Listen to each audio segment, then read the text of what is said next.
What's up, everybody? Welcome to Becoming the 1% Podcast. My guests today are Justin Cross, the founder and CEO of Earn Your Booze, and now Earned All. Aaron Williamson, famous celebrity trainer, Marine, and now a partner in that new venture. Together we talk about health. We talk about just the incredible nature of transformations that these guys are putting on and just how to improve yourself as a human being while being here on this earth. Enjoy the episode.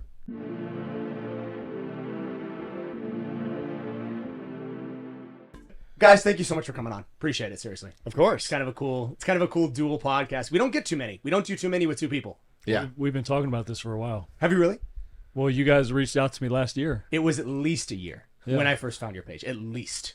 And I mean, at the time you weren't here. Where were you at? Vegas, Vegas, but traveling. Mm-hmm. Yeah. Did you live in Vegas? I just moved out here to Scottsdale, a month ago? Yeah. And was it for your venture with Earn Your Booze? Was that the reason why to come out here? Yeah, so you know Andy Elliot? Yeah. Yeah. So him and I hit it off at a disclosure school. He's got a lot of plans in the fitness space that he wants to embark on. Mm-hmm. He really wants to kind of touch in every industry. Okay. So he was telling me about these guys, and then when I met them, like it was actually a pretty cool first meeting because we were on vacation in Mexico, so we got to have like that is a pretty cool first meeting. non-work time. I mean, the one night we hung out, it was like, yeah, these guys are fucking, yeah, these are the real deal. Yeah. Now your background was as a fitness coach first, and a celebrity coach at that. Well, my background is a Marine. Perfect, even better. And so then, that came before. Yeah, so okay. I was a fucked up kid, joined the Marine Corps, and that was my salvation. Mm-hmm. Had an amazing Marine Corps career, like at the Pentagon, top secret clearance, SCI, like really personal security for the chairman of Joint Chiefs of Staff. At the White House all the time. I was a section leader for the Marine Corps Body Bearers. I was an infantry man by trade, 0311. Wow. I went overseas, was there for about 4 years, mm-hmm. doing some project work. Mm-hmm. That's part of the war you don't ever hear about because it was all classified. Right. And it has to do with biometrics and identity management.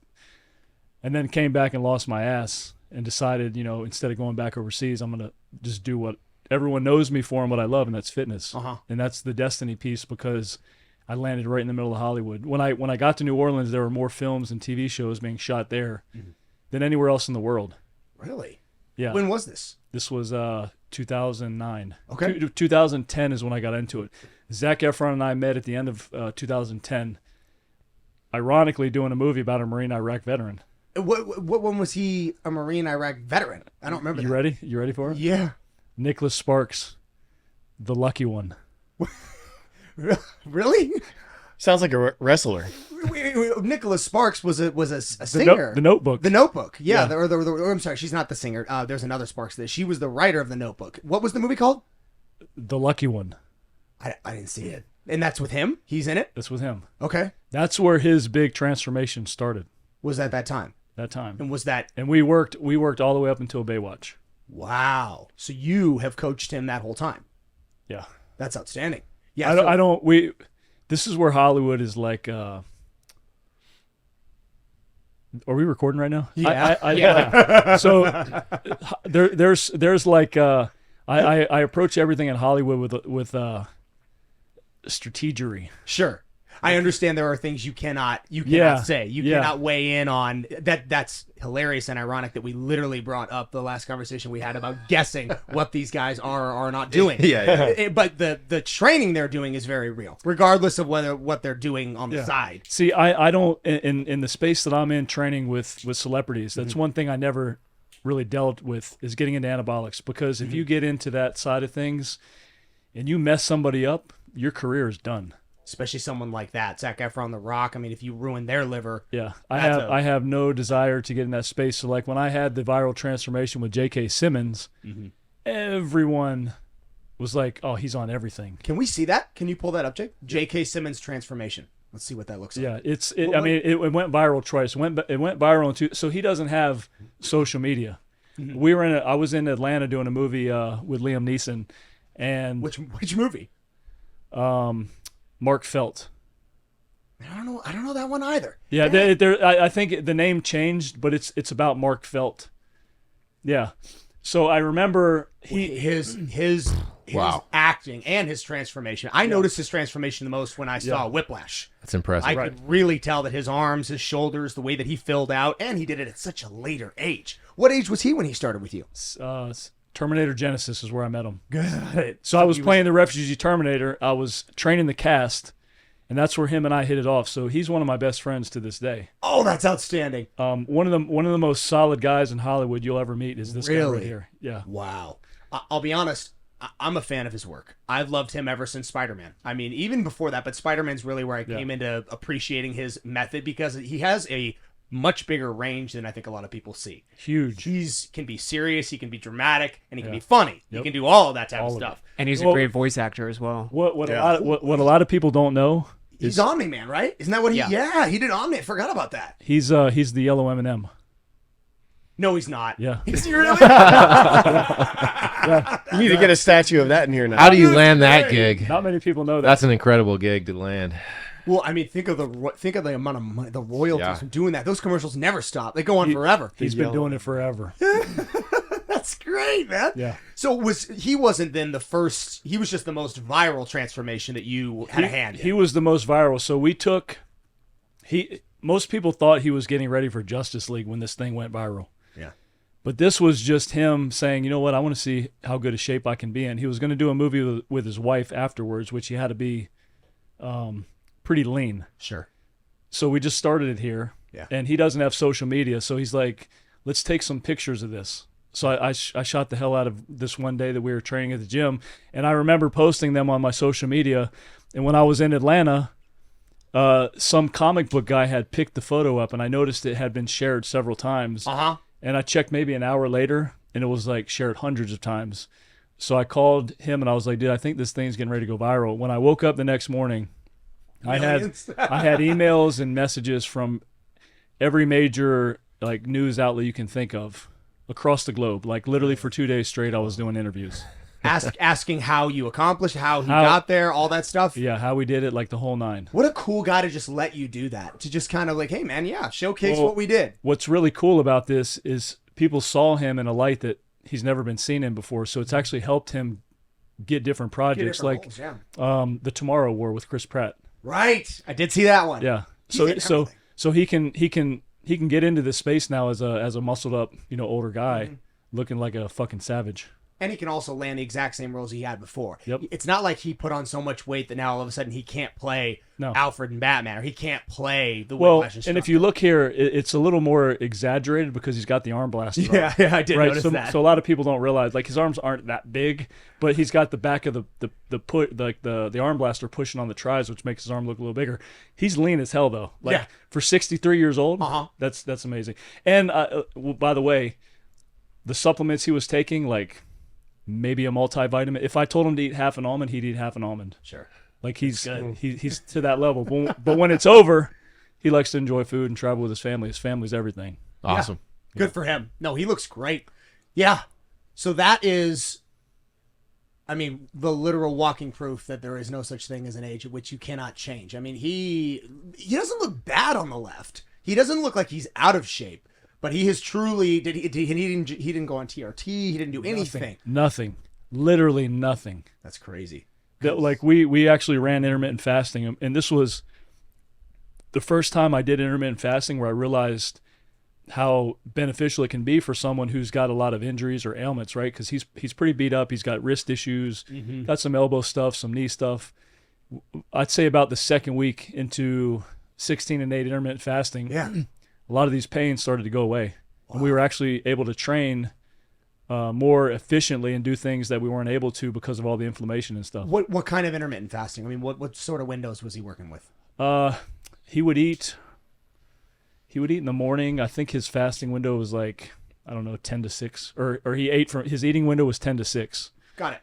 And then we did another movie or another TV show called Counterpart where we got him down again. It didn't go as viral because it's like, this is pretty hard to beat, but yeah, once you make that, it's hard to then do that again. Yeah. In order for him to make that type of a leap at that age would be next to impossible without some anabolic help. Yep. I mean, definitely. Yeah. So how exactly did you two get teamed up? You guys are working on a really cool project. Justin, I want to hear about, Earn Your Booze. I want to hear about Earn It All. How did that transition? Let's start there. How did that start? I mean, first of all, Earn Your Booze is such a, I mean, right off the name, people are like, okay, what's that? What does that mean? How did that start? All right, so Earn Your Booze is what started first, and that was in 2017. That was a lifestyle that I picked up living in the Navy because, you had to be in shape because you're in the military, but sailors also do what? Cuss and drink, right? So that was a real thing. So after the Navy, like that's where it really started to hit for me. I was like, you know what? This is what I like to do. I like to go to the gym. I like to work out all the time, but I also like to have a good time on the weekends. And after a while, it kind of evolved, and I went through a bunch of aerospaces in that for like 10 years, also doing some classified programs in aerospace. And long story short, breezing over all that aerospace stuff, I ended up helping like beer brewers and beer bloggers and brewery owners start to lose the beer gut. Because I was brewing beer at the time. I moved out here to Arizona to actually open a brewery. Really? Yeah. So I was like super immersed in that world. Like, all the brewery owners, all the brewers, all the distributors, like that stuff. No, we didn't. But we do have a beer right now all across the state called Dead Hanger Hazy. We brewed it with Grand Canyon Brewery. Did you bring it? Nice. I did not bring it today, but I will happily bring you guys some. We'll have to get some. I'll have to put some in the fridge. I mean, it's at Safeway, it's at all Albertsons, it's all over the place. That's like great. It's a killer beer. So that was like a lifestyle that I realized, like, look, a lot of people are living like this, like they're working and then they're going out and having fun on the weekend. So let's bring some more intention behind it and get people to actually think about what they're putting in their bodies and how they're treating their bodies. So that's how Earn Your Booze started. And it was really a lifestyle. It's a mindset, like it doesn't matter if you do CrossFit or bodybuilding or you like to run or bike or whatever, like keep your body moving, think about how you're eating. And if you're going to have some fun on the weekend, just make sure you've handled business and you've earned it. Like that was the whole premise behind it. Yeah. So that launched in 2017 and that took off right away. Like we landed in Men's Health magazine and liquor.com, and it was kind of crazy. It went great on all the liquor world industries, and it also went great on all the fitness side, It's definitely got dual value for both industries. Because both sides were like, what? I've seen a couple crossovers in my day of fitness and liquor in some time. I know there's a Kabuki Strength has something about like deadlifts and whiskey, or whiskey and deadlifts or something, and they've got a brand, they've got an alcoholic drink as well. But this is probably the first one I ever saw, and definitely the most prominent as it is today. Where did you find the most success? Would you say it was with the liquor community or was it with the fitness industry? It was with, that's a good question. I would definitely say both for sure, but probably the strongest was in the liquor community because liquor brands, if you guys have noticed, like what are they doing? They're all trying to make like low calorie beer. They're all trying to show that their spirits are for active people and healthy and younger brands and all this. But because they do make alcohol, which is a carcinogen, they cannot legally talk about how to be healthy or things related to health. But they can hire a third-party company like Earn Your Booze to put on events for them. So in a very short period of time, like within the first 2 years, we had started working with everyone from, Don Julio Tequila, Kettle One Vodka, Corona, like kind of everywhere. Yeah. And before COVID, we had international tours planned, like Milagro Tequila. We were going all across the country, down into Mexico. We were speaking at all the big liquor conventions, and that really took off because they were like, they were always trying to do like, yoga before like a liquor convention or something. But we came in and said, hey, no, we have like a legit brand. Everything's trademarked. We're a bunch of, intentional dudes behind this thing. We can actually help you. And it really blew up, especially in that liquor, hospitality, bartending world. In the world of social media, because I know that there are certain restrictions on alcohol, tobacco, marketing for a liquor company. They can't, I know that because you can't see it. You won't see like ads for but having this certainly allows them, if they partner with you, now all of a sudden, because you can go on social media. Yeah, now they're just sponsoring an event. So they still get credit. So like Kettle One Vodka, for example, we did I think it's something like 24 events in a Luster Rooftop Bar in downtown Phoenix with a couple different brands, but they would then get credit for having this, fitness series put on. So, their branding was all over it. They're on the flyer. It's their drinks, obviously, and all this and that. But the event that we put together and the intention and the messaging behind it, they were able to sort of take credit for it without saying that, hey, this is coming directly from us, because they sponsored the Earn Your Booze event. Got it. Yeah, so that worked out great. So events is one avenue. Yes. And then there's another avenue. Is it training academy or something to that effect? Yeah, so it started with events and apparel. Okay. But the number one question we always had was, hey, well, what does it mean? How do I earn my booze, right? Like, I get it. This is my lifestyle, but like, how do I earn it? What's the answer, right? So long story short, fast forward a bit, COVID basically ruined the event business, as you can imagine. So we got into apparel pretty hardcore. And then we launched this, which is Earn It All Training Academy. So Adam Jeremiah moved out here from Vegas to work with me full time a little over a year ago. He helped write the 6th edition of the NASM training manual. He's a professional strongman. He's huge. He's like 200. Now he's down to like 260. But he's a huge dude, but his brain's even bigger. He absorbs and keeps everything in there. He's like a PhD without the PhD. Dude, it's crazy. Nice. Awesome. Okay. Yeah, so we launched Earn It All. And then I met Andy Elliot about a year ago, and right away I went to one of his sales training seminars, right? But he was speaking just as much about fitness, personal responsibility, family, and all these other things besides sales and business. And I was like, I get this. This is my dude. Fitness first, then your mental health and strength, and then your business. So he brings you in for sales, but no, we're actually going to take care of you, the person, first. But he wasn't able to like send anybody anywhere. He was basically just go figure it out, go get in shape, come back here, don't be fat when you come back. It was that kind of thing. And so we partnered up, and now basically Earn It All is a joint venture with my company, Earn It All, and the Elliot Group. So we are essentially the fitness division for the Elliot Group. Got it. So we've launched that. We did a soft launch in December, and we've been rolling it ever since. And then, like Aaron was saying along the way, we've been traveling with Andy and going to all his different speaking events. And we met Aaron in Vegas. And long story short, Aaron right away, like, he's our brother. Like, he's a guy that we want to be around, we want to work with. He's obviously a killer in the fitness industry, and especially where we're going, we're just like, look, we want Aaron to come with us. And so Andy did his thing and convinced him to move from Vegas out here to Scottsdale. And now Aaron essentially is the face of Earn It All. So when people are, looking at Andy and they're like, all right, cool, I get it. You hit me somehow. Like, if you look at any of his videos on Instagram talking about fitness, people are like, all right, I get it. I'm not happy with what I see in the mirror. I'm not happy with the way my wife looks at me, whatever it is. Now they come in and they can now get trained by the guy who has trained The Rock. They can train with Adam, a professional strongman. They can train with a coaching team with Aaron at the helm. So now we really, in my opinion, have like the SEAL Team 6 of, Andy Elliott, Aaron Williamson, myself, Adam, Devin, Jackie. Like, we really have this whole online training beast of a community that, like, we're looking to take over everything. And at its core, that's what it is going to be. It's going to be an online training platform. Correct. Got it. Correct. So we have a top level, enterprise level trainerize built out. We have all sorts of technology built in. We're starting to incorporate some AI type stuff, not for training, but just, for what we do with the business. But yeah, we are looking to train basically everybody in the world remotely. Aaron, where did you see the value in this? I mean, this is a new partnership for you, so it's probably fresh in your mind. Why? What made you say yes to doing this? It's kind of a long story. Please, so, we got time. Hit me. Essentially, my career in Hollywood was on the rise for a while up until 2020, which would have been my biggest year, acting-wise, stunt-wise. I was actually transitioning out of the fitness space, to be honest, just because of the nature of where my career was going. Fitness is one of those things for a long time that I never wanted to share with anybody. I just did it out of desperation. And it turned into something bigger than I could have ever imagined. But did your coaching out of desperation, or did fitness for yourself out of desperation? Fitness for myself. I got bit by the bug back in '99 when I was deployed to Japan, and I was like, I want to be a pro bodybuilder. The Marine Corps God said, "Fuck you, no, we're gonna take you down a different path." So, I'm all about purpose, and Hollywood for me, it was very shallow. I enjoyed.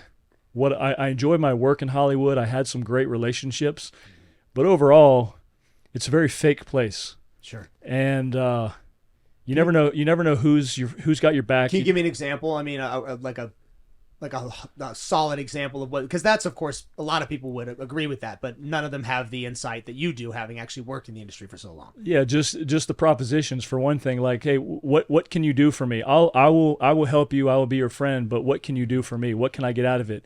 By the way, I'm not going to have sex with you to get a job. And when you see a lot of these actors who are massive names in the industry. And they go home at night and they drink themselves to sleep, or they drug themselves to sleep, or they overdose and die. They sold their soul. Okay. They gave their soul to the industry, which means they no longer own their career. Because people are so desperate for fame and money. I would never do that. Like, Was that something you personally came into contact with? I mean, several times over. Several times over. So the casting couch is not exclusive to actresses. It goes. Well, it's not even casting. It's the producers. It's the directors. It's the people who are high up in the studios. Who really? Yeah, and it's so where this all goes and why I say this is because I knew there had to be better purpose for me.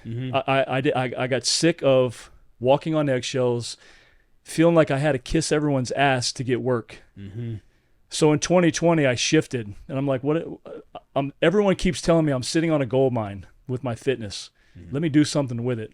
So I launched my own fitness business, and I had moved to Vegas. I left LA because I hated living there, and Vegas to me is like an athlete's paradise. So I sunk myself back into my Mr. own. Olympia's there. Yeah, all the events, gym, Arnold. the gyms are incredible. So I just immersed myself back into my own training, getting back into my own headspace, and launched my fitness business. Started working with people. It took on a life of its own, and I got into more of the human biology space, like understanding things from a health and longevity perspective that I had never. Like I never knew anything about. I knew the fitness side of things. I knew the health side, the dieting, but I learned so much more about getting people off of medication, people who have Crohn's disease, endometriosis, getting people off of blood pressure meds and thyroid medication. All that, like, we're so poisoned as a society right now. Yeah. And I'm like, you know what? This is where I can have a massive impact here. And when you can change someone's life, when someone calls you and they're like, dude, you're my last hope. Can you help me? Like, I'm literally fucking dying. And you change their life and they lose 100 pounds, 130 pounds. They're no longer on medication. They're unrecognizable. They've completely recreated themselves. So when I met Andy in Vegas, we kind of talked about potentially doing something together on the fitness side. And I resonated with him just because of how real he is. And when I got to the den and met the team, I was like, I've never seen anything like this. Even when I was in the military, just the culture, the camaraderie, the love, how much everyone supports each other. And from the outside, when you look in, it can look like a cult. My mom even said it. She's like, it's a cult. Like, be careful. But it's one of those things where we're so plagued as a society in terms of just being so jaded in every aspect that you can't even recognize what real loyalty and friendship and brotherhood and sisterhood is. So, which that sounds like Hollywood. It seems like it's the antithesis of what your experience was when you were in LA. Or it wasn't LA, it was New Orleans, but still Hollywood. Yeah. Finding this is the opposite of that. It was like, all right, well, now I can actually not be on my own, because I was basically an introvert to the highest degree. I didn't want to be around people. And you can only grow so much when you're a one-man show. So getting with these guys, they already had an amazing system in place. And the knowledge that they have, the programs that they created, us joining forces, the impact is massive. And we're literally blowing up week by week right now. I travel with Andy, and we just literally talk about changing your life through health and fitness. It doesn't matter what your job is. It doesn't matter what your religion is. Doesn't matter what your gender is. Fitness can be your salvation. So anyone out there who's suffering from any type of chronic illness, sickness, if they want to just get in better shape, if they want to be a superhero for their family, their son, their daughter, their husband, their wife, like, this is what we do. We help people change their lives and recreate themselves in a way that on their own they'll never be able to do it. Gotcha. So this is the brotherhood now. Yeah.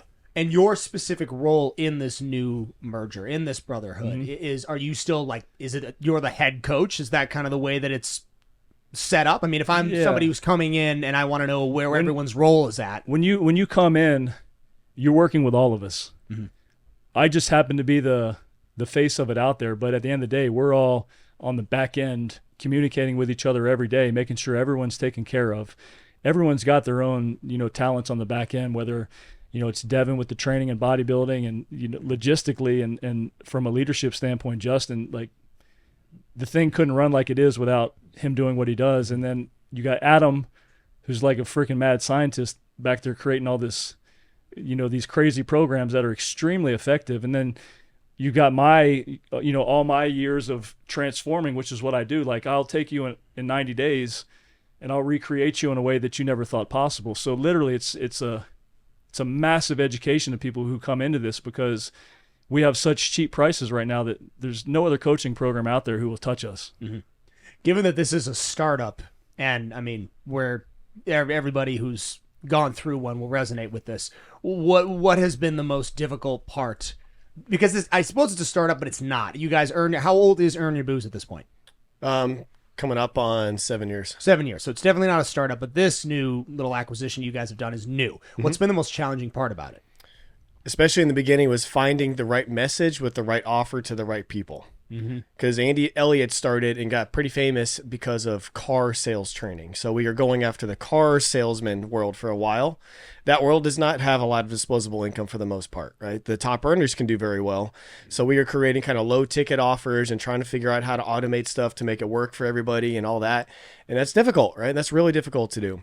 But now we've evolved into essentially serving entrepreneurs and business owners and executives and more of the clients like Aaron's used to working. So we have higher ticket offers, and those people are getting more results. They don't care too much about the money because they're committed, so they commit. We don't let them fail once they commit. So I think really, to answer your question, it was finding the right solution for the right person. But now that we found it, like Aaron said, we've been like doubling every month since April. Like it's kind of going like crazy. Is that when this started, was in April? No, we kicked it off soft launch in December. Gotcha. So then January, February, March was kind of like figuring stuff out. So like for anyone, in startup world, like it's always going to take more time, cost more money, and take more effort and energy than you could possibly imagine. So when someone says, what's it going to take?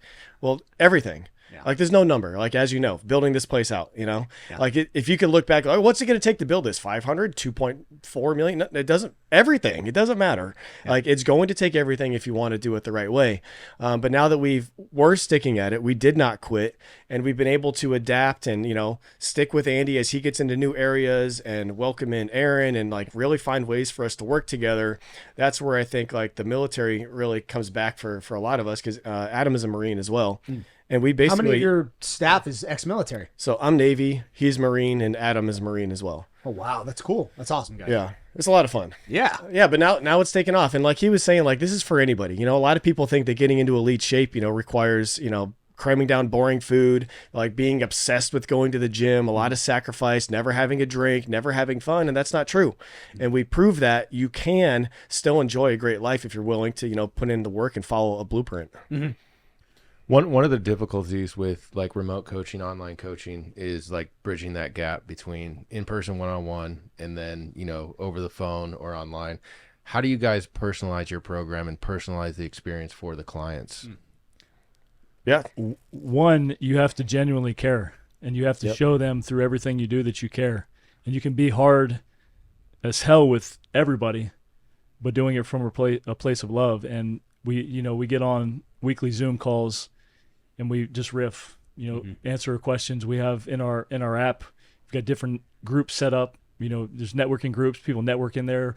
There's like a Facebook group almost. It's like a similar thing where people just get in there and motivate each other. So we've built a community within the culture of Earn It All right now, and it's pretty inspiring just to see how you can bring someone back to life. So that's the difference between us, is really the communication piece with the clients that we have is the game changer, because we're not trying to approach this just from a financial perspective. It's genuinely about, I say, creating an army of soldiers for health, because we need it now more than we ever have. Mm-hmm.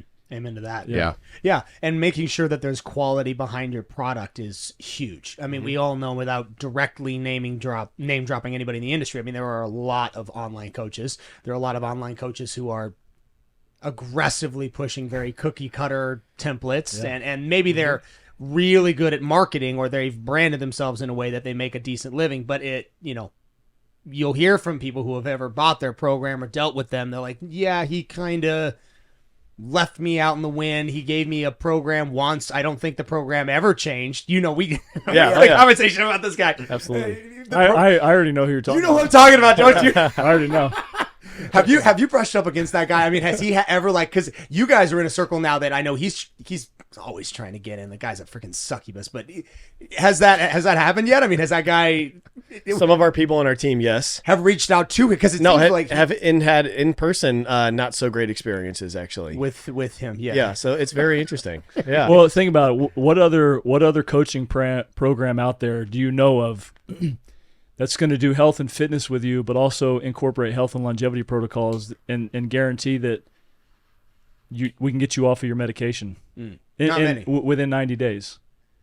I mean, it's like it's like combining human biology with health and fitness. Right. yeah. No one's, not to my knowledge, is doing what we're doing out there. I'm sure there's coaches out there doing it, but from a programmatic standpoint with the team and the way we're growing and scaling, it's going to be a massive transformation to a lot of people here shortly once we really catch on. And a common thing to kind of sum all that up is like we've really been able to take and apply personal training through online training, because most online training, like you said, it's a template or it's an app or something. We do have an app called the Earn It All app, but we only built that out to house your programs and make it real easy for you to see what to do, what to eat every day, how to work out, answer questions, join the community and all that. But this is what people realize when they come in. We've heard this countless times. I thought I was coming in for a fitness program.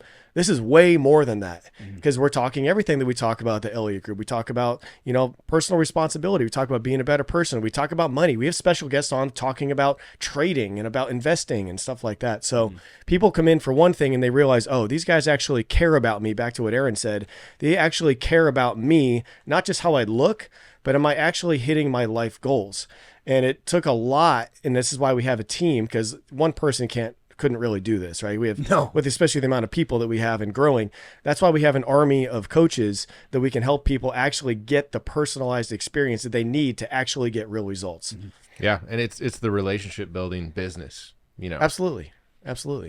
Have you considered doing anything, and this just kind of bouncing around in my head, especially going off the conversation, Justin, you and I had about you guys want to make a gym, you want an actual in-person facility as well.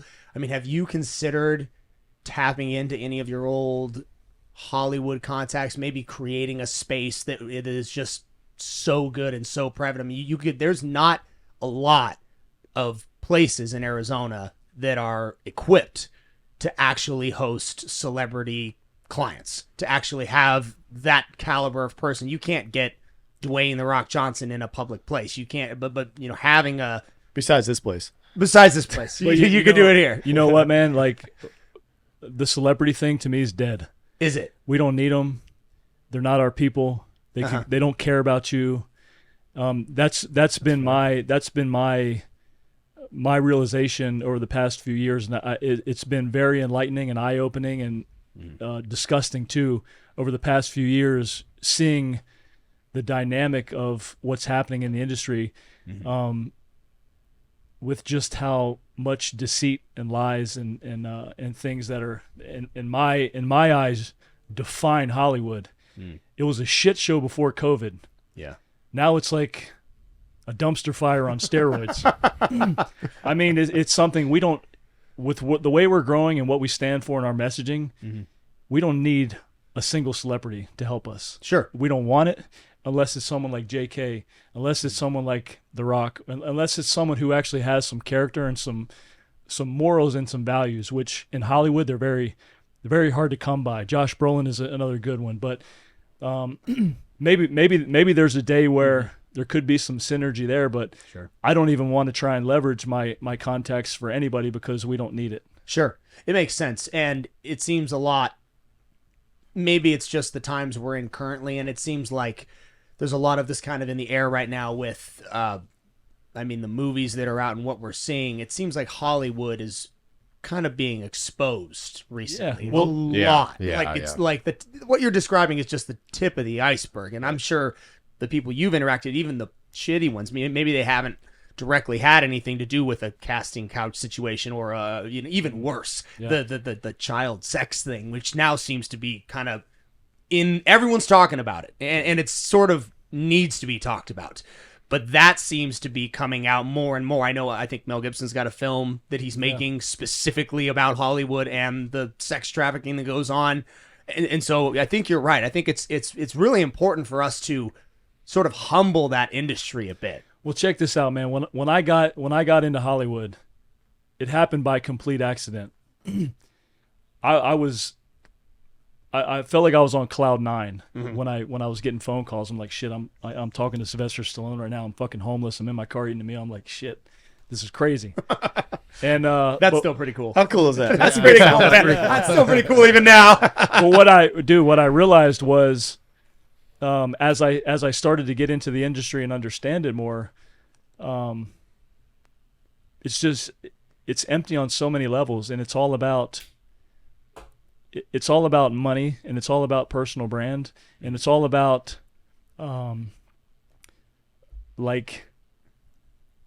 look at Hollywood right now. I feel like it's imploding.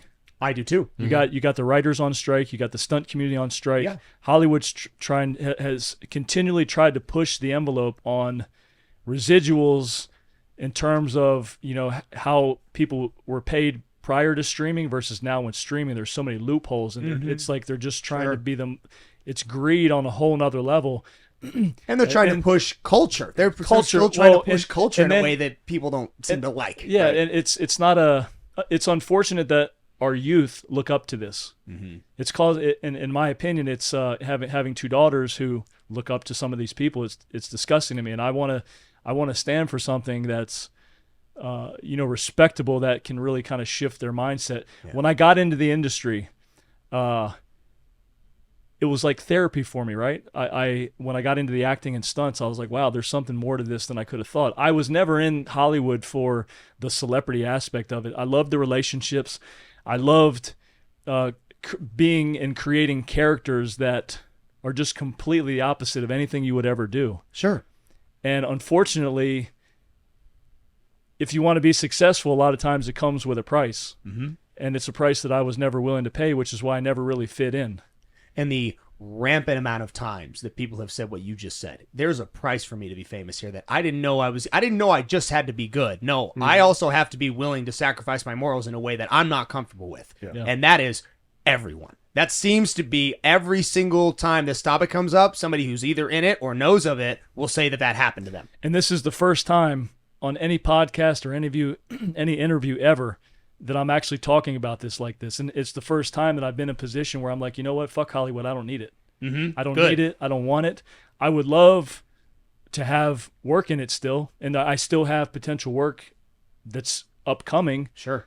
But the fact that I no longer need to kiss ass and to walk on eggshells and to be, in this position where I feel like I've just got to bow down to everyone because I want work, no longer. And there's so many ways to get your message out to bypass what was the middleman in Hollywood. I mean, you've got social media platforms, alternatives. It used to be where you'd have a celebrity that would be kind of the middleman or the front man, and you guys are the celebrities now.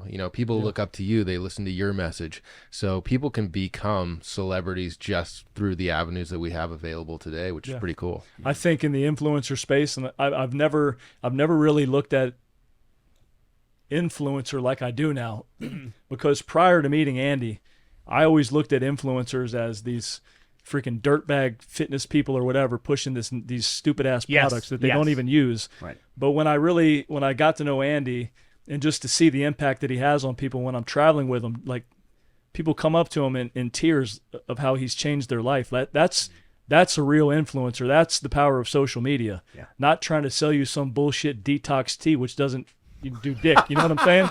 Yeah. Like Skinny tea. That's right.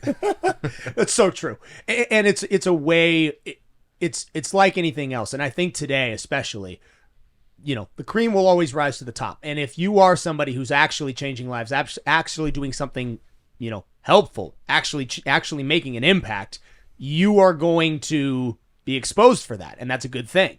And by contrast, if you're somebody who is fake, somebody who's pushing a program on something you yourself haven't done, and maybe you made a decent amount of money at it at one point, so you got your Instagram fame, but now the longer that you exist, the more people are going to come out and say this guy's fake, this guy's not real, or hey, she's not who she seems to be. And so in that sense, I think social media can actually be a really good thing. Yeah, I agree. Absolutely. That was one of the most beneficial things for me with Earn Your Booze was like we still haven't even launched the How to Earn It, program through Earn It All yet. But just having so many people come up to me over the years, kind of like he was saying, in tears. I wish this had been around a couple years ago when my brother died of alcoholism. Or like, I wish this had been around so my mom could have seen this. Like, we weren't even selling anything besides like t-shirts. It was just a lifestyle. So just putting that out there to me was like, wow. It doesn't even really matter. Like at one point I was like, when all the events went away, I was like, we're not stopping because it became like not even about money. It was just about, I know this is needed, because on one hand, you have some people that yell at you and call you a piece of shit if you ever grab a beer, and on the other hand, you have people that just like just beer bongs all day long, and that's cool. And I was like, no, there has to be a different way to look at this. There has to be a message that shows you how to earn the life and the body that you want and still have a good time. So that's really what kind of pushed us. And now we're to the next level where we can actually teach people how to do that. Yeah, I wanted to bring this topic up, and you just kind of seamlessly did. So thank you for this. That's what I'm here for. Because it's undeniable that the topic of alcohol, possibly one of the most controversial topics that we could ever discuss. We've all seen the commercials where it's maybe some 20s model shooting a Jaeger bomb, and it's basically just saying, hey, you can do this and then date her, and then at the end it says, please drink responsibly. And you're like, okay, that seems like a phony fake. Like, they don't want anybody to drink responsibly. What do you say? Because I'm sure this is not the first time a critic has even brought this up to you. What do you say to the critics who look at your brand, who look at your slogan, Earn Your Booze, and say, I don't like that. I don't like it's got the word booze in it. Right. I don't like booze. That's wrong. Like, what does your message do with that critic? So I ask him, what's the alternative? Just go about it and just keep boozing your life away? That's it? Or be sober and yell at people if they drink and like just have that hard edge and put people down if they like to have some wine or some beer or, something like that. Like that doesn't make any sense either. So what I've always told the critics is like, hey, look, whatever you'd like to do with your life, it usually comes from the sober warriors, right? Right. That's usually who it comes from. The ex-addicts a lot of times. Yeah. You nailed it. It's usually the ex-addicts. And it's people, a lot of them that didn't even have a problem with drinking. They had a problem with some other substance, some other hard drug. And so they, for themselves, decided they have to go completely straight edge.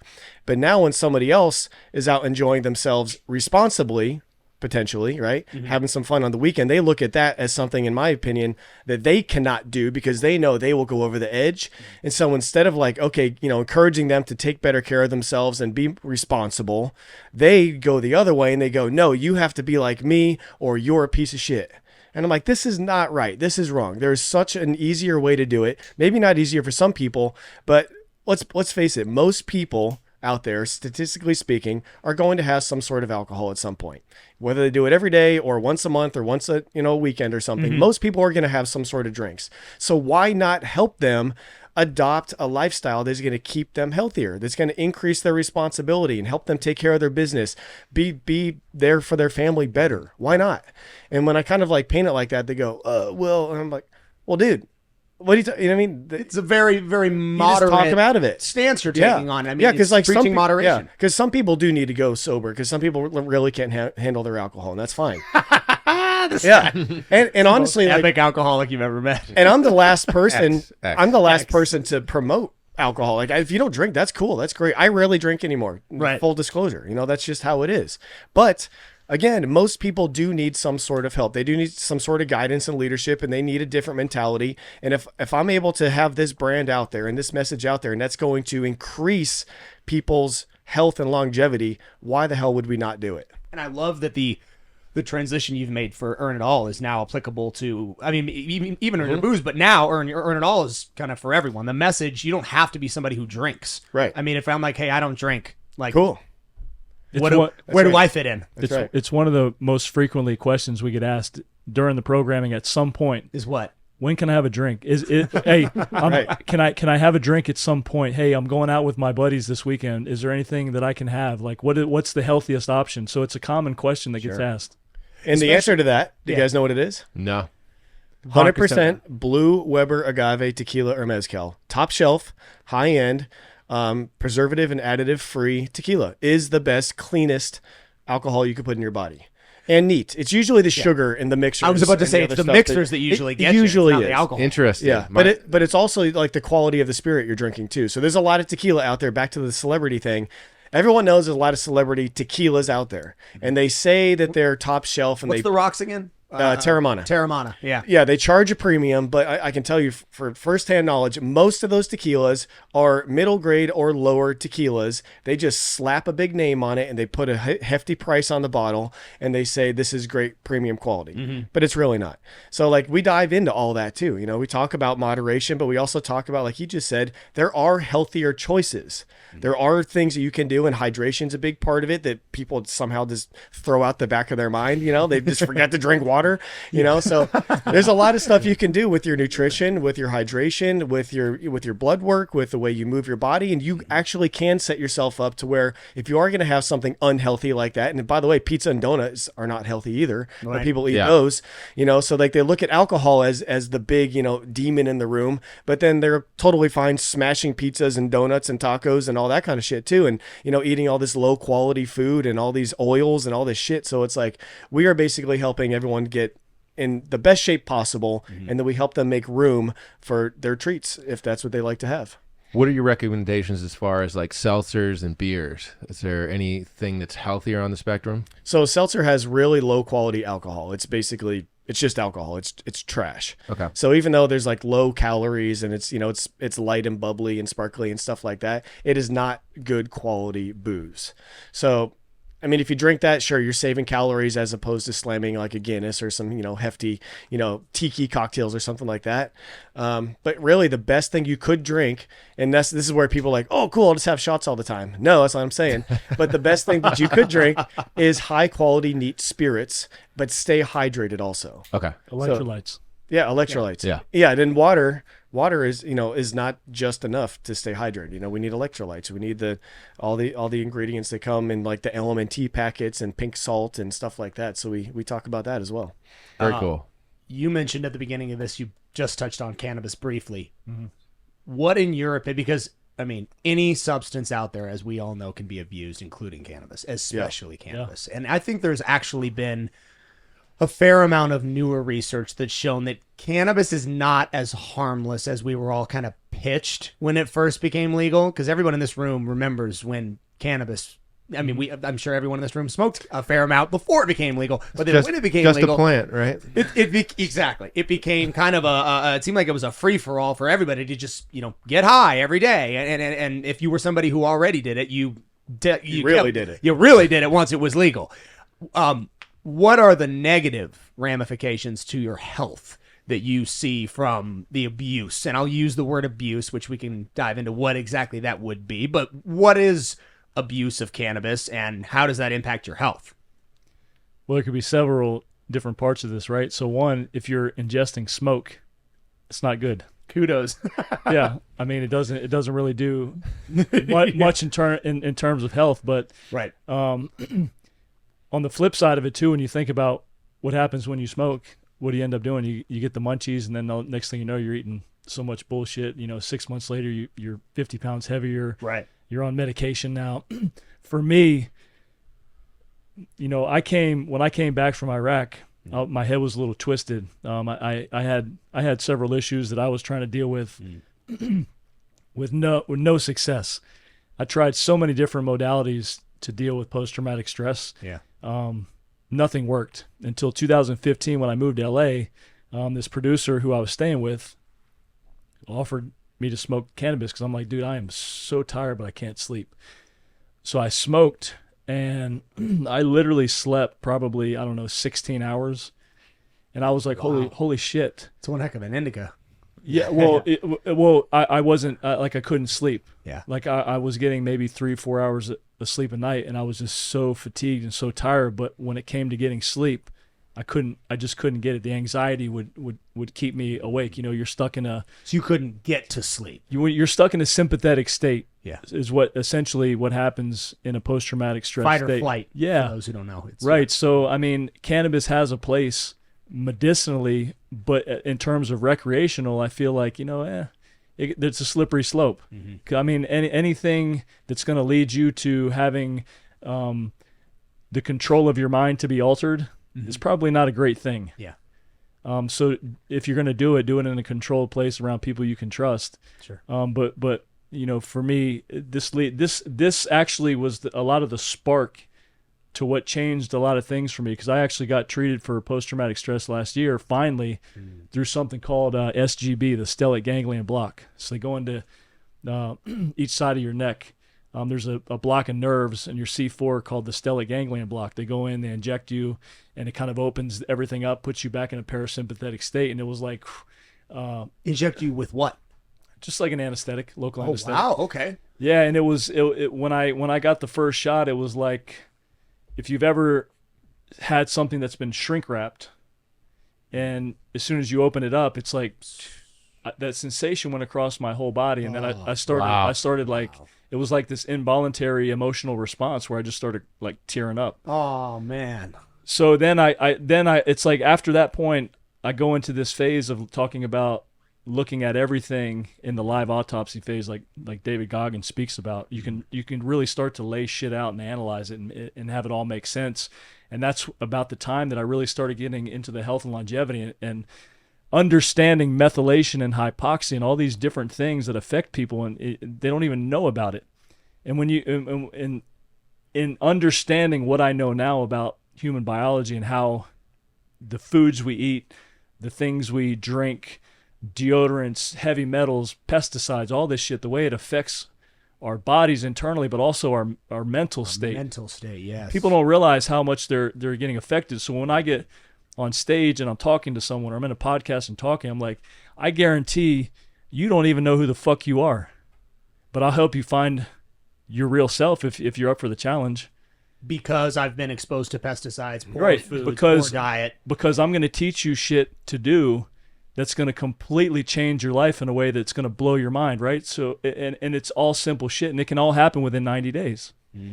That's powerful. So this is where everything has changed for me right now, and it's why what we're doing is so important, because we need strong leaders, and I never in my entire life could have imagined seeing America as weak as we are right now, even all the way down to the military. It's a fucking scary thing. It's terrifying. And what happened during, again, seems like we always end up on what happened during the pandemic, and what happened to the military, and what happened. Shameful. It's shameful, and it's just really. And I think what I saw is truly realizing just how easy it is to get people to do what you want. Like how we are not. You watch a movie like Oppenheimer, and you see that, and this is back, in the front, and you're watching this, you're like, this is incredible. How we were able to come together, build this town, build this technology, get everybody to rally, and get everybody to go to war. Like everyone went to war. All the factories, all the women started building tanks. All this stuff happened. And then you come fast forward to today. I really don't think we could do that. I do not believe the U.S. could mobilize the way we did back in the 40s. And it really put into perspective, I think, how fragile the mental health is of, I'll just speak for Americans because we're Americans. It really put into perspective how weak and fragile the mental state is of the people who we thought were going to be leaders. The people who should have stood up. It didn't seem like a lot of them did. And I think right today, a lot of people are lacking purpose, and that is leading to them to dive into alcohol and cannabis and pharmaceuticals and not giving a shit about the country and not coming together to help their neighbors and stuff like that, because we don't have that common thing to really get together about. Like, we're lacking purpose. Every other generation has had, as shitty as it is, and I'm not saying we need this, but like has had like a war, has had a big glaring, that is fucking wrong. We need to get together to go defeat whatever that thing is. You had patriotism. We haven't had that. True, like purpose-driven patriotism, where we all kind of saw the same goal, the same directive. It's like, we've got to do this. Yeah. It's a dire circumstance, and I don't think we've had that for a very long time. And I'm worried if we do need to do that again, like you were saying, like, people are not going to be up for it like we were in the 30s and 40s. Like, we're just not going to be. So I'll give you a secret of one of the here's the secret of our program. Yes, we're a fitness program. We'll get people confident in their body and how they look in the mirror and how they feel and all that kind of stuff. But really what we're doing is we're developing stronger minds. So we are just really using the physical training, the cold water, all the challenges, the pushing the envelope physically to beat our minds into submission. Because we need, like he said, we need an army of soldiers for health. But it's not just physical health, it's mostly mental health. Because if you are strong in your mind, it doesn't matter nearly as much, if at all, depending how strong you are, what happens in your life, right? If shit goes wrong, a war starts, you get divorced, someone in your family dies, your business is lost, whatever. If you're already of the mindset of like, hey, I am strong enough to weather whatever storm comes, like that's what we're trying to build up here. And we're really just using the body in our training to build stronger mental soldiers.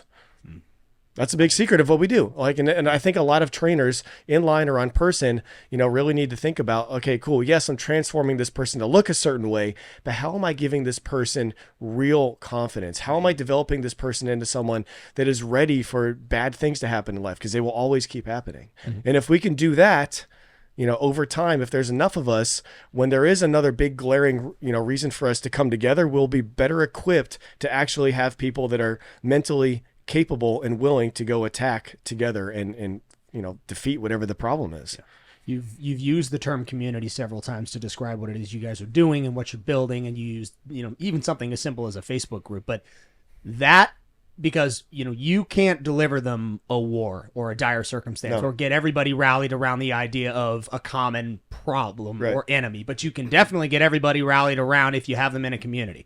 You can get them all going in the same direction toward a very simple goal, which is, okay, we want to be mentally healthy. Personal excellence. Yeah. Look at what COVID did. It tore everyone apart. And everyone slowly, systematically almost. Yeah. Now we're more introverted and off the grid than we've ever been. Everything we want to do, like no one answers their phone anymore. Everyone wants to be, text me or let me look at my social media. Or it's like there's no human interaction. Yeah, and it shows in the way people are these days. Like the things that are of value now to people, it's mind-boggling. There's no value on actually getting to know somebody, shaking their hand, going to eat, having a face-to-face conversation. Like it's like it doesn't even exist anymore. So when you can create a community or help people establish these things again, because at one time they had that, I guarantee it. That's a game changer. Oh yeah.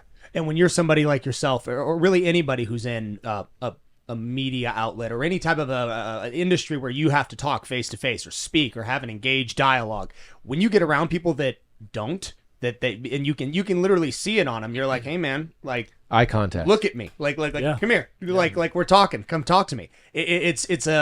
It seems like it's a really lost. It's not an art. It's a basic human biological function, but it seems like it's a really lost function with a lot of people.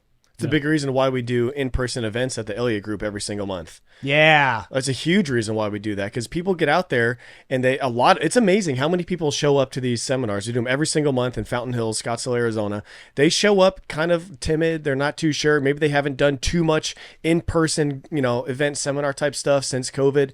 And they show up and they see our energy. They see that we truly care. They see the smiles. They shake hands. They're around. We sell out every single month. 300, 400, 500 people every single month.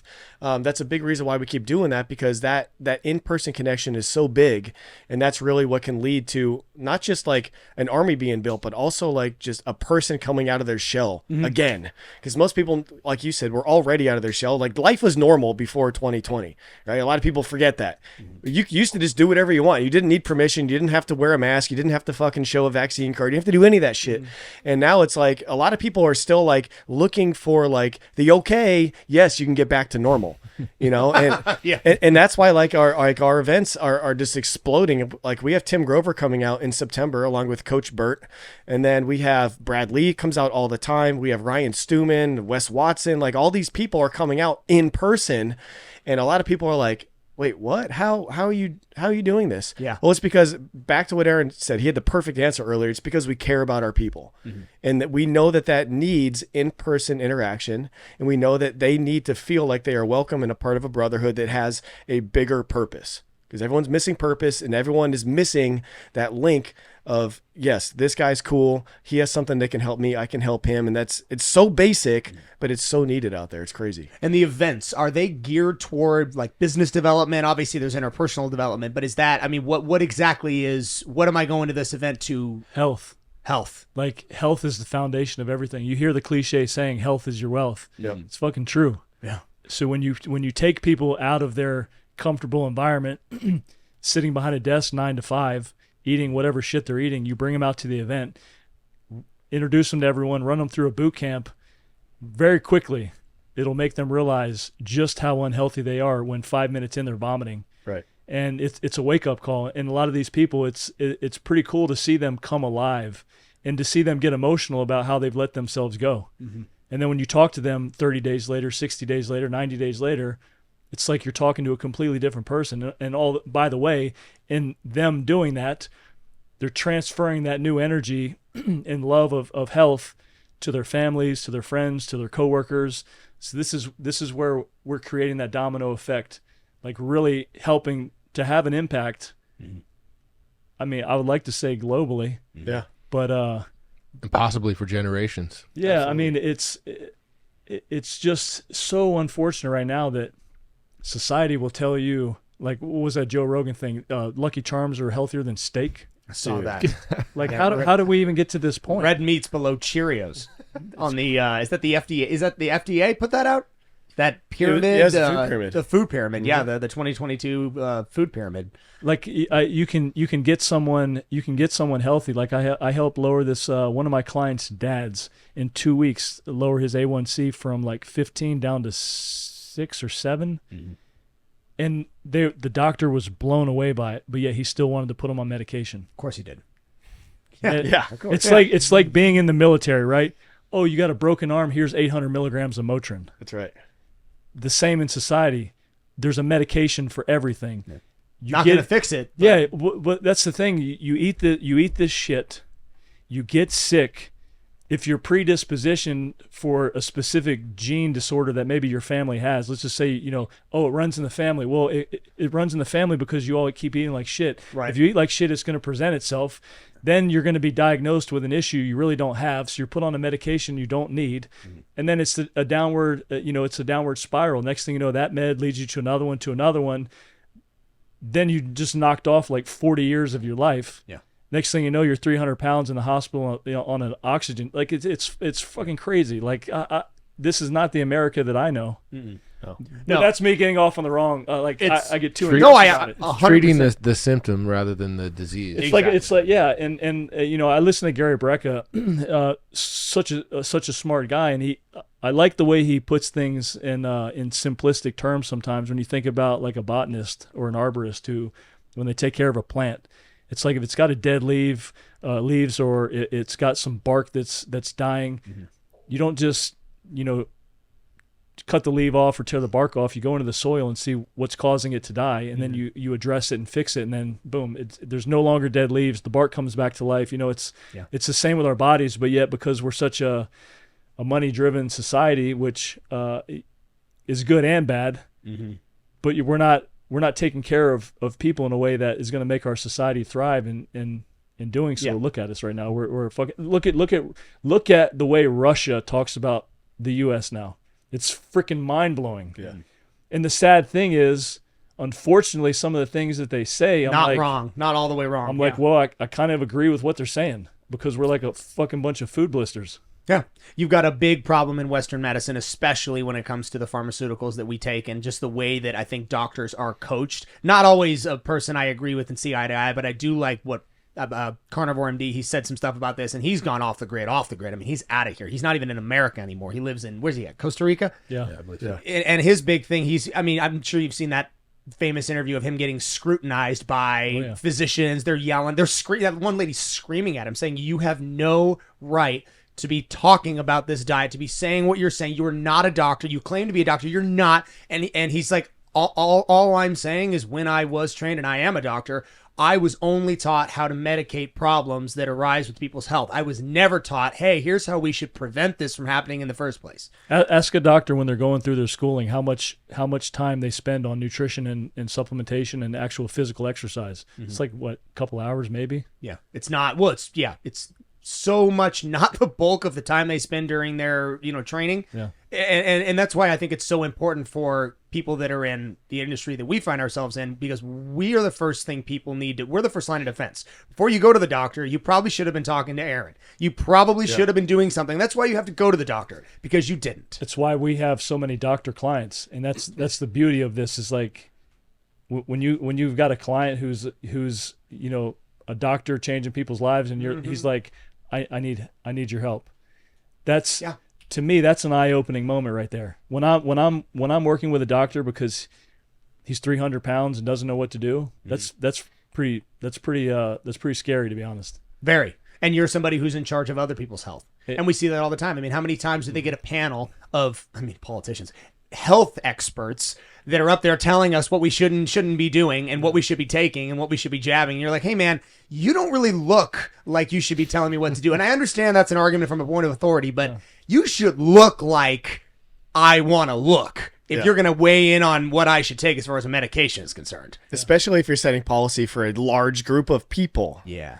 I mean, because blanket statements generally don't work in any scenario. However, getting your physical body and your mental health together is absolutely a blanket statement that should be pushed from the health, whatever you call the guy that's in charge of health in the department. I don't even know what that's called right now. But you know what I'm saying? Like, that's why like the whole medical industry, is literally just going down the tank. And I think that's why some of them get so animated and so loud and so savage attacking guys like Carnivore MD and quote unquote personal trainers, because they're like, no, we spent all this money, we went all these years to school, we have all these connections. I went to Berkeley. Where did you? It's like, dude, but you're not even telling someone to get their BMI in check. You're telling you don't someone care. One treatment, one size fits all, one treatment for everyone across the board. I mean. So why do so many doctors come to us to help get off of medication?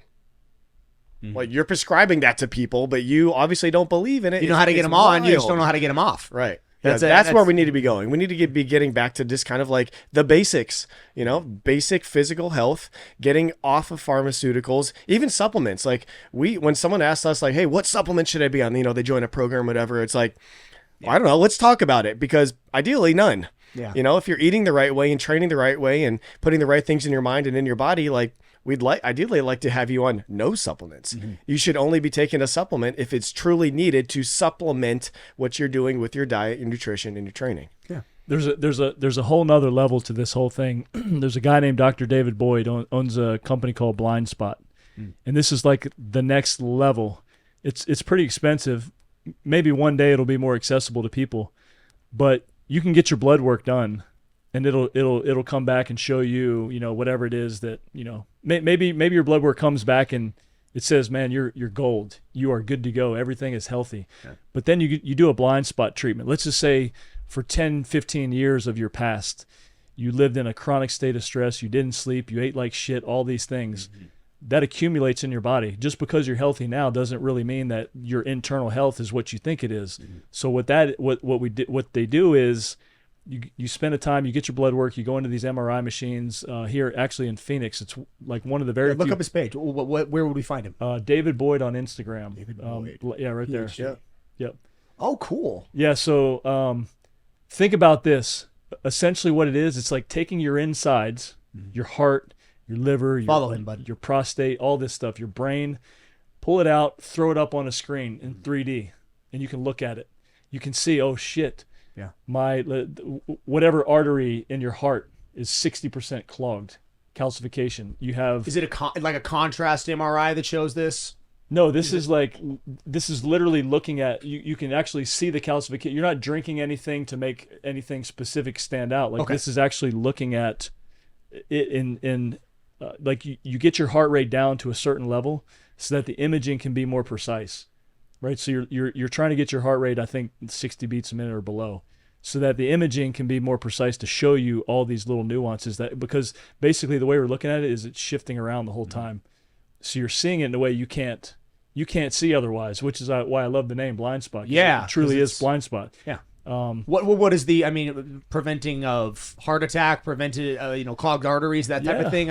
Let's just say you got something wrong with your heart, and then you think you're healthy and you're flying from here to Dubai, and all of a sudden, heart attack. In the middle you're of the done, and you wouldn't expect it. But from the elevation, the pressure on there's so many different things that could happen internally that are literally the snap of a finger where you could just die. Yeah. And the prostate is a big one for men as we get older. Huge, because I know a lot of guys experience prostate issues, and blood work. You've got one marker. It's like looking at your PSA. But all right, what's wrong? Do you have cancer? You got a tumor? Do you got prostatitis? Like, what is it? You don't know. Yeah. And I mean, the diagnosis for all three of those. I mean, what does someone do when they do come up positive for one of those three things? I mean, I'm actually not familiar with what happens next. I of course know how to test it, but I don't know what they would do. Well, ideally, you'd want to start. I mean, based on what comes back, maybe get on an antibiotic and see if you can knock out whatever's wrong, and then redo your blood work and see if it helped. If not, you might have to go into some actual treatment and figure out what exactly is wrong, because more than likely, if that doesn't fix it, you probably have some type of cancer there. We have a guy, Dr. Raul Meehan. He's been on here a couple times. He's like the dick doctor. He does all cancer, prostate, vasectomies, everything for like male health. And he says that almost every single man you'll ever see has prostate cancer. It's just whether or not it will actually show up in your lifetime and kill you, or whether or not it'll just kind of stay dormant. But it's very common. The prostate is one of those things where it's so limited in how you're able to really get a full scope of understanding what's actually going on. It's different than the heart or the liver, where we have robust processes in place to address liver health and kidney health and heart health and all that. The prostate, for some reason, we're not to that level yet. Do you know of anything that can, prevent these things from happening? Like a supplement or anything someone can be eating or avoiding to stop any sort of prostate degeneration? No. Because I honestly, I always ask. No one has any. I mean, to be honest, like just knowing what I know about proper nutrition and exercise and sleep, and if you really cherish your body and take care of it, like you should, because you only have one, you should be able, for the most part, to stave off any issues that are going to present themselves that would bring you down the path of sickness and chronic disease. If you like single ingredient foods, like when you hear people talk about when you shop in the grocery store, shop on the outside of the aisles, because down the aisles is where all the shit is. The fresh stuff is on the outside. Yeah. If you just think about like when I talk about the first couple weeks on our program is really a detox, and people are confused with detox because they think about these teas and all this other weird stuff that you get on, but really a detox is feeding your body what it wants. And you can get rid of inflammation and then get into some fasting work. And if you understand fasting, I think that's like the fountain of youth, because what happens internally, depending on how many days you fast, 1, 2, 3 days, I don't think it needs to be dramatic, but if you can incorporate fasting in once a week and just eat on a schedule with your body and give your body what it wants, not what you want. Yeah. Amen to that. You mentioned cold water immersion briefly in one of your earlier statements. Oh, yeah. You sort of just did as well. It's part of health and longevity. It's part of health and longevity. I mean, is that something everybody needs to be doing? Does everyone need to do ice baths? Whether it's an ice bath or a cold shower, there should be some type of cold exposure. Why? For the internal health benefit. Think about what happens to the liver with cold shock proteins, and think about the ability to burn fat at a higher rate. Like I don't get into the fitness space and talk about the science of it because I'm not a scientist. I just know what I know from experimenting on myself, from working with clients, implementing these things, looking at everything through blood work after the fact. Like, here's your blood work in 30 days. Let's do it again in 30 days after implementing this, and this. And it shows, the blood work shows, it proves it. Their skin, their health, their energy, the whole nine. Okay, so I'm BioLane, and I hear you say that, and now I scream at you. I read a peer-reviewed analysis that if you do cold therapy, you're going to interfere with your protein synthesis. You're going to lose your muscle, and you're an idiot for suggesting it. I don't care what he has to say. I just know through my work and what I do, no one's losing muscle. Yeah, and everyone's feeling much better and much healthier. Yes. Yeah. That is such a. It's a very, very, very difficult stance to take, because it takes a lot of time. I mean, you have to work with a lot of people, including yourself, over a long period of time to really be able to make that statement accurately. Like, I have seen it work with dozens of people. Yeah. I know it works. I've done it myself. But it seems like, especially on this particular topic, because I'm a huge proponent of it, obviously. I do it with all my clients.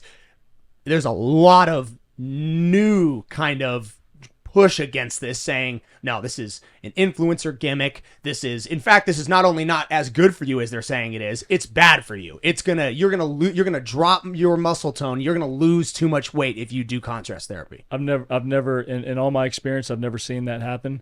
But this is the problem with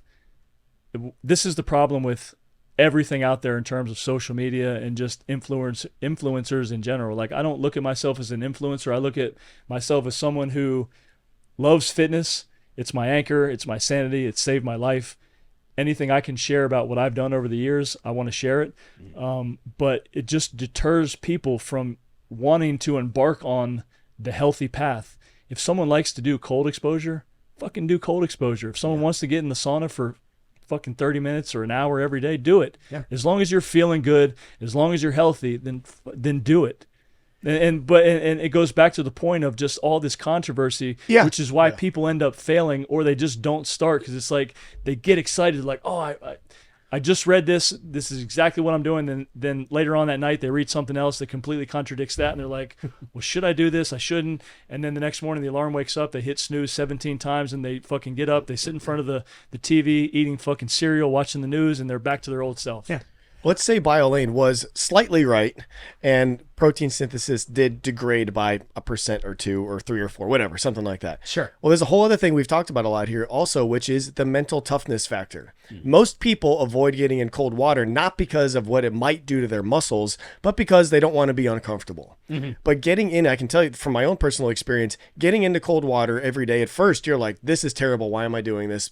Then you feel good. You like it afterwards once you warm up a little bit. Right. But then over time, like if you can get yourself accustomed to being okay with going into cold ass water whenever, what is that doing to your mind? It's showing you that you can overcome something that was uncomfortable. It's showing that you can do some stuff that you necessarily don't want to do or didn't want to do. So there's more benefits than just worrying about the protein, growing and if it's going to affect your muscles. And sure, there's some research that says maybe don't do it right after you work out. Try to space it out, many hours before or after you do weight train. But again, the mental toughness is something that everybody needs. And getting in cold water is one of the easiest freaking ways to show yourself that you are capable of doing something that maybe you didn't want to do. That's Hey, a good Jake, point. you listening? That's a good point. There's also hormone balance. So there's studies that show testosterone increases, things like that, especially for females, males that need additional testosterone. So yeah. And if we're going to say, hey, take a pill for something, how about we maybe avoid the pill and avoid all this extra shit that's going in the body and just do something as simple as getting into cold water? I mean, come on. Have you done it? You've done it in the morning, like first thing in the morning, right? In the morning, in the evening. You feel like $1 million afterwards. Totally. I mean, let's just say it doesn't do anything. Yeah. It makes me fucking feel good. Yeah. Like I feel like I have so much energy right now, and I didn't take any caffeine. There were no stimulants, no nothing. Right. Yeah. Why not do it? I tell my people who are new to it, the most uncomfortable part about it is actually the 5 minutes before you get in. Yeah. Because in the 3 to 5 minutes before you actually get in, like, oh, you're staring at it, you're yourself thinking out. about it, you're psyching yourself out of it. Yeah. Like, I don't want to do this. I know it's going to suck. Right. But that tool to constantly be able to get in and conquer that tiny little mountain each and every time you do it, like you said, it's like you're getting used to being uncomfortable and getting used to overcoming a problem. Yeah, it's back to beating our minds into submission and proving to ourselves that we are capable of more than we think we are. Yeah. And that's such a simple freaking way to do it. Even if you don't have a cold plunge or access to a facility like your place, everyone can find a cold shower. Yeah. Take a cold shower. Except right now in Arizona. I don't know about you guys, but that water never gets cold. Took the words out of my mouth. You're exactly right. You're exactly right. You just mentioned caffeine. Do you have a problem with caffeine? No, I don't. Most people overdo it though. The more caffeine you drink consistently, the more you're going to need to feel the same effect. And next thing you know, you're going to burn out your adrenals. So I say just drink caffeine in moderation if you're gonna drink it, but don't rely on it every day because it doesn't do anything for me. Like caffeine is something where like I don't use it pre-workout. I don't use pre-workout. Like caffeine's got a place sometimes if I'm like I like coffee just for the taste of it. Me too. It just happens to have caffeine or if you do decaf, whatever. It's like I don't know. Caffeine is just. It's kind of willy-nilly for you, but it's so interesting. So you can overdo it and blow out your adrenals. How much, I mean, this is subjective as a follow-up, but how much is overdoing it? I mean, is it entirely different per person? Well, I think so, but really, I think a good rule of thumb is like the equivalent of 1 or 2 cups a day. So let's just say 200-300 milligrams of caffeine. Good. I wouldn't be pushing anything over that because that's where you're going to start having issues with it.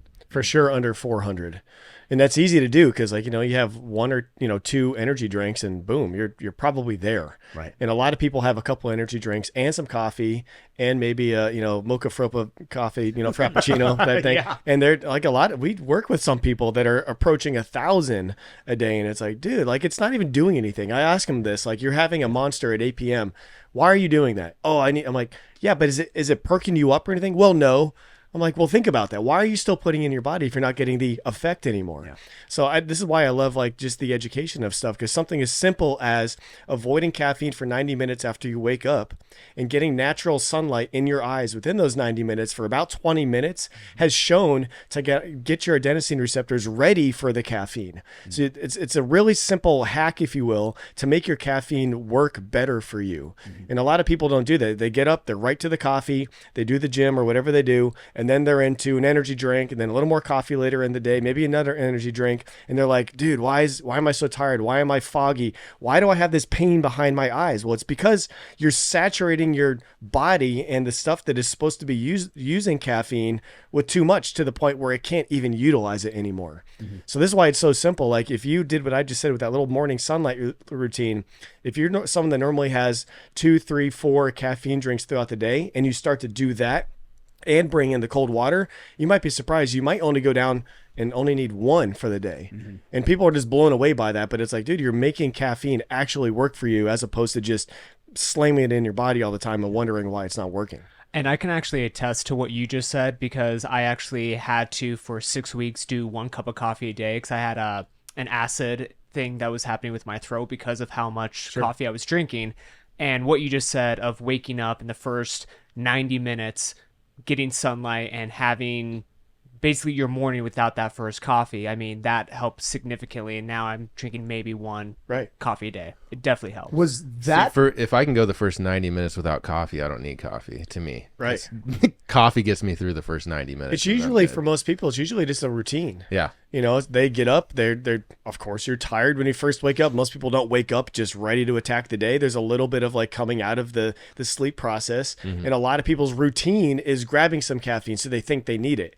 But like you said, just wait 90 minutes, then throw in some sun. And before you know it, you're like, maybe I don't need that. Yeah. Or maybe I'll wait till, lunchtime or something. And then before you know it, like, that's all you had for the day. And you're like, oh shit, I made it. Yeah. I was successful. I had the energy I needed, and I didn't have to have 500, 600, 700 milligrams of caffeine. Yeah. See, he wakes up at like a 10. I wake up at like a 2. I wake up at a... Oh, yeah. I drive my wife crazy. I do too. I wake up, I'm excited, I'm ready to go. And Dude, she's I like, also what have is wrong with you? I also have the most ridiculous... I mean, because I can literally roll out of bed and just walk back and start working back here. Yeah. I mean, I don't even... If I just step in here, it's like, all right, Yeah. I'm awake. Yeah. Like, I'm ready. And I don't have to go anywhere. So for me, I mean, my morning routine, it may seem like I wake up like full of energy, but that's really honestly just because of like what I'm doing. Sure. And that's a big thing too. You're excited about life. You're excited. If you're excited about what you're doing, you're probably going to be okay in the morning. Because 9 times out of 10, when people tell me this is happening to them, I'm like, okay, well, you woke up in the dark, you went to a job you don't enjoy, Right. You're going to put in 5.5 hours, and now you need a nap. Yeah. But you can't. They're not going to let you. And you're not enjoying what you're doing. So that to me sounds exhausting, even just talking about it. It sounds terrible, to be honest. It does, doesn't it? Yeah, it really does. Well, guys, I mean, thanks for coming on. And this is great. It was an awesome conversation, awesome talk. I love what you guys are doing. If somebody wants to get involved, first of all, when are your seminars?